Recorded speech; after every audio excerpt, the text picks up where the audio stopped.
Welcome back to Brewsers, a podcast about beer, coffee, booze, and bruisers. I'm your host, Rody John, and again, this is part 2 of our interview with Sal Rinauro. So without further ado, here is Sal Rinauro.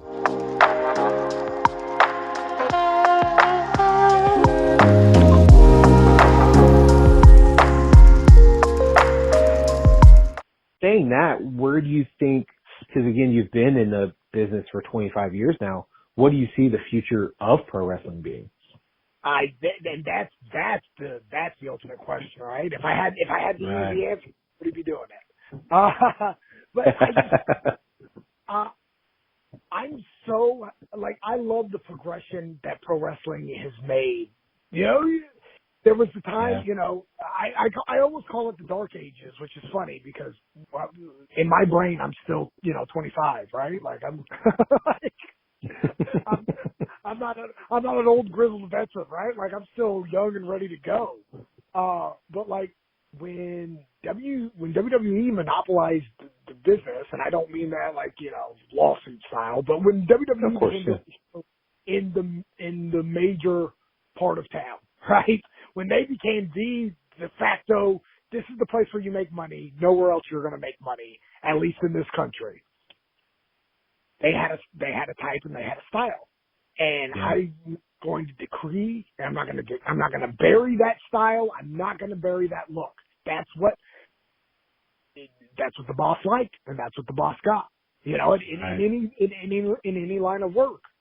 If the boss wants this and you don't do it, then you're not there. That's what the boss liked, and that's what the boss got. I love that we have progressed so far. And really it's only been 20 years, but we've come a long way where there's, so many different body types now. There's so many different looks. Mm-hmm. There's so many different styles. And that's what I think, and I think that's the trend that pro wrestling is going to continue to go in, is that the cookie cutter days of pro wrestling are done. And that's what excites me. You can't just be a cookie cutter pro wrestler. You can't just get by at being 6'6", 280 and jacked. You've got to be able to back it up in the ring, or you're going to fall at the waist. You're going to get that first look. When you pass the airport test, you're going to get that. Okay, let's talk, right? But you've got to back it up. You've got to be able to bring it. You've got to want it, and I think that's a beautiful thing. Just because pro wrestling's my passion. I'm so passionate about this business. Still, 25 years, right? It's still every time I see a ring, I get giddy again. Like the 13-year-old kid that just finished putting up a ring. It drives the guys I hang out with nuts because I'll get to a show early and just do springboards. I'm like, what are you doing? You don't have knees. I'm like, yeah, but this is cool. I'm going to do this until I can't do it. And I think that's what separates the cream from the rest. That's what's, that's where pro wrestling is going. Is it's attracted so many different types of eyes. Where there's kids that are like me that they see it and they go, that's it. It's WrestleMania 12, and I've got nothing else to do in my life but to be this thing. And I love it. I love it's just there's the old adage that styles make fights. I think we're trending to a world where there's going to be so many different styles, which means there's going to be so many good fights. And that's what I want to see. That's the magic of pro wrestling. Is give me a character I care about against a different character that I either dislike or like or whatever, and put them in the ring and let the magic happen. And that's the bare bones of pro wrestling magic to me. But I think there's limitless opportunities for that now, and I'm so excited to see where it goes. I think so as well. And I was lucky enough to talk to PJ Black recently, and he actually asked me if I thought character wrestling was coming back, and I said without a doubt. Look at the Orange Cassidy's, look at the Danhausen's, look at the nostalgia that's happening over the NWA. Look at, you know, the Matt Cardona, which he's his own character, but when he's in GCW, he's this anti-hardcore, what Mick Foley was in ECW. Like, you know, that's a character, him doing that, because he's completely different other places.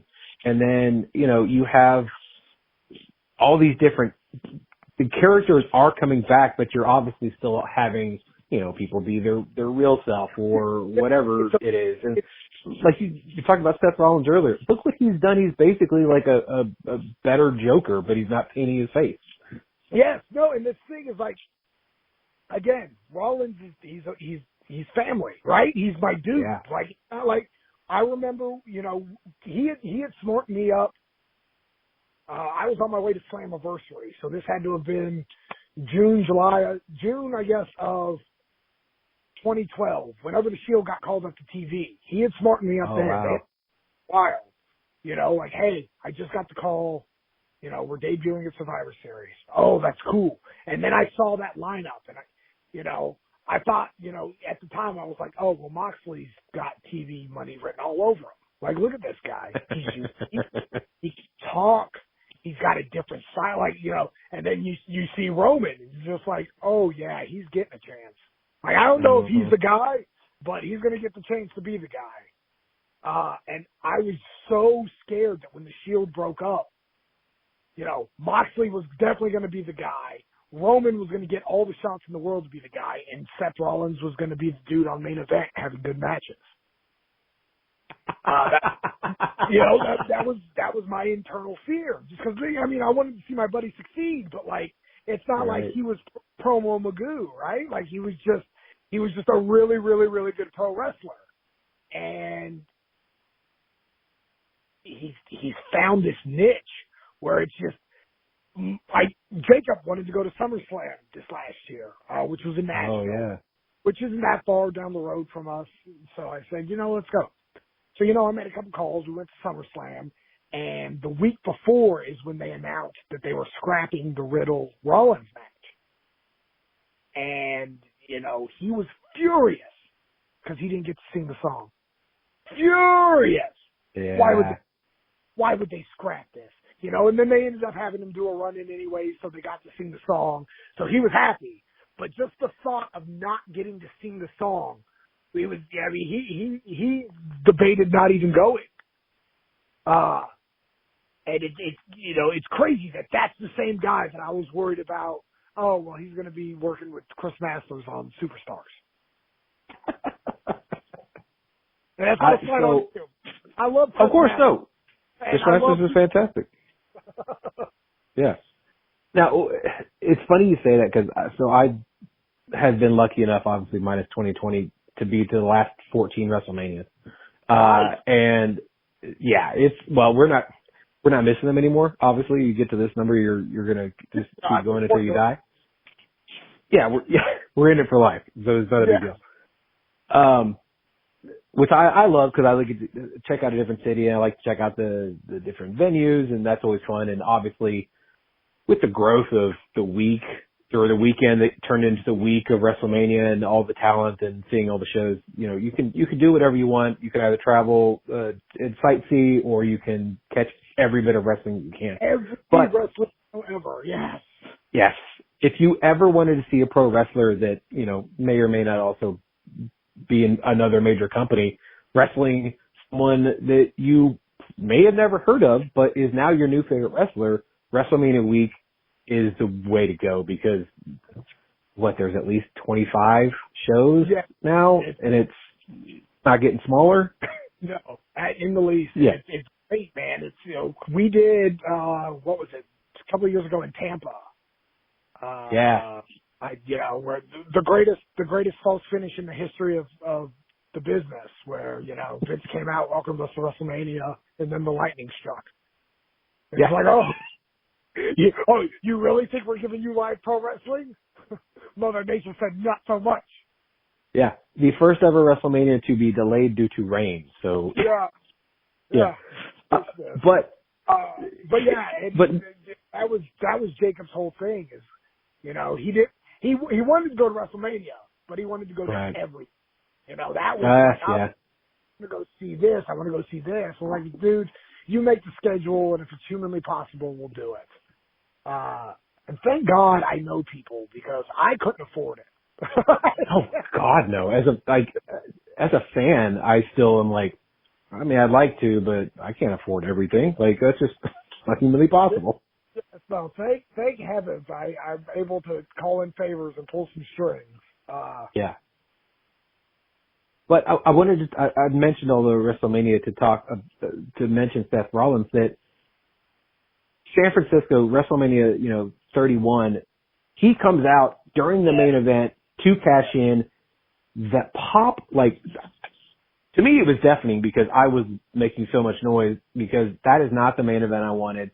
It didn't do anything for me, whether they did at that time or any other time. But the addition of the Seth Rollins into that, like, makes it a triple threat, wins, and then, unfortunately got injured later that year, but in between, he just absolutely killed it, took it to a whole nother level, and then flash forward to this past, year in LA, you have a conductor conducting the audience to sing your song, and you just come out in this most ridiculously long robe and looks like $1 million, and you're taking on a YouTube superstar and also, amateurish boxer that has his own, millions of people watching him on YouTube, and he's facing Seth Rollins. Like, how does this...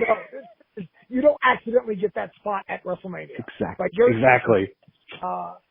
It's just, he's watching his evolution has been so much fun. And it's funny you bring up, before that Mania, I would say, before 31, I think it was either the day before or the Friday before. Either way, I was like, yo, you're cashing in this weekend. And he was like, dude, I swear to God, nobody has told me I'm cashing in.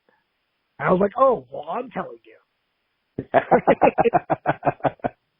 You're cashing in. I go, dude, the writing's there. Like, you're cashing in this weekend. And he was like, don't hold your breath, buddy. I was like, okay, well, just know if I'm in charge, you're walking out of me with the title.